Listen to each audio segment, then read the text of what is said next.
So have you had any interesting fan interactions after the show aired? No, I don't know if I've had any iZombie fan interactions yet. I mean, my mom got a bumper sticker that says, I support zombies.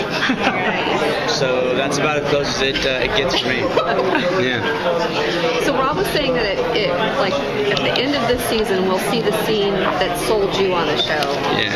Can you kind of talk about that at all? That's a really good way of putting it. Yeah, we when the script first came through and I read it, I was very sort of cautious because it seemed to me that that role could have very easily been just the guy who's there to come on for one or two scenes an episode to be like, I love you, and she's like, oh, but we can't, and then the audience goes, oh, and that's it. And so when I got a chance to talk to Rob on the phone, and I said, I just respectfully, I want to make sure that that's not what you have in mind for this role, because if so, that's not what I'm looking to do. And he was like, oh, no. This guy's going to have his own world independent of Liv. And we were at San Diego Comic-Con, walking between panels. He was like, so I want to pitch you an idea I got for the finale. And absolutely, he told me, and I was like, that is so cool. Like, as just from the point of view of the show, like wanting people to enjoy the show and for the show to be good, as an actor, just as like my inner 8-year-old, like all of it, like it was such a cool concept that I was like, if we do half of what he's pitched, it'll be awesome. And we did all of what he pitched. I mean, the episode ended up being, we had to add an extra day because there was just so much to it.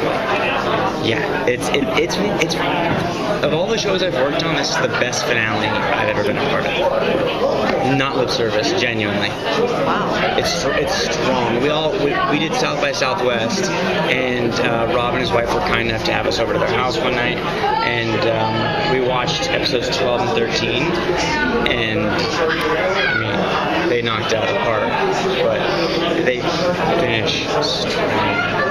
So before the finale, what episode can we look out for as far as your character? Because, I mean, some of the storyline with the teens and what's happening with that, it's only just starting to develop.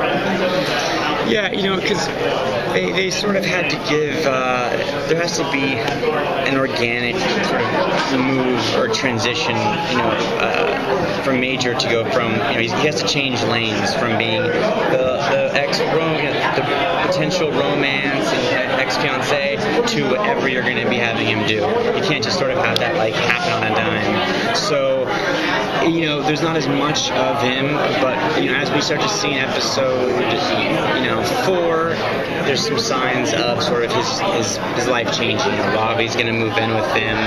He's seeing a new girl, and then once we start to find out about what he does in his job, that's really where his story becomes his own, and it's not he doesn't exist in relation to Liv. He has his own stuff going on. And that was, obviously I'm biased, selfish, but it was, for me, it was so exciting. The second half of the season was when it got good for me.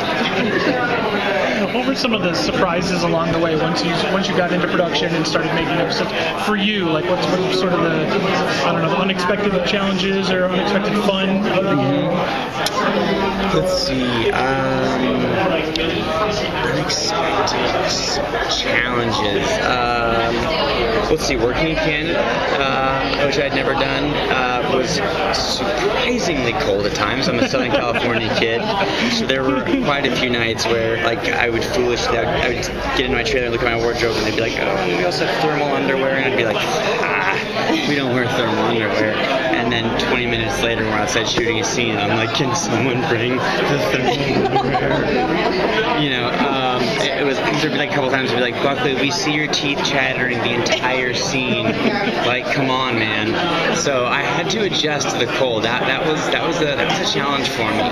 And and also there's a lot of secrets in the show, and so it's always tricky. As Rob, I know certain things, but I have to remember that Major doesn't.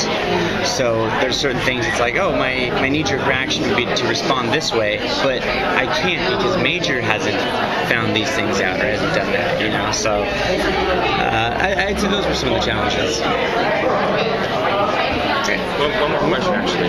Anyone? Yeah. Did you go back to any of the source material first? I did. As soon as I found out that I was going to be having a phone call with Rob, I ran to the local comic shop and I bought volumes 1 and 2 of the graphic novel and just power read through them just in case he said anything so I could sound like I really had a depth goal. But prior to, I was very familiar with the property, but I hadn't actually read it.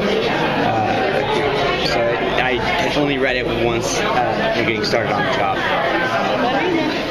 Thank you so much. Thank you all for your time.